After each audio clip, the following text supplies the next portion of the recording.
আসসালামু আলাইকুম বন্ধুরা, কেমন আছেন সবাই? আমি আলহামদুলিল্লাহ ভালো আছি। আপনারা আজকে দেখতে পাচ্ছেন আমার লাভবার্ড পাখিগুলোকে রিং পরানো হচ্ছে। এই রিংগুলোকে বলা হয় ক্লোজ রিং।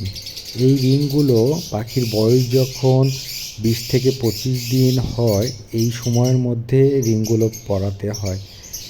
পাখির বয়স যদি বেশি হয়ে যায়, এই রিংগুলো আপনারা পরাতে পারবেন না, অথবা পরাতে গেলে পাখির পায়ের ক্ষতির সম্মুখীন হতে পারে।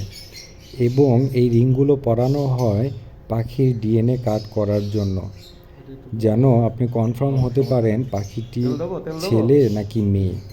যারা পাখি সংগ্রহ করবেন অবশ্যই ডিএনএ কার্ডের নাম্বারের সঙ্গে এই রিংয়ের নাম্বারগুলো মিলিয়ে আপনারা পাখিগুলো সংগ্রহ করবেন।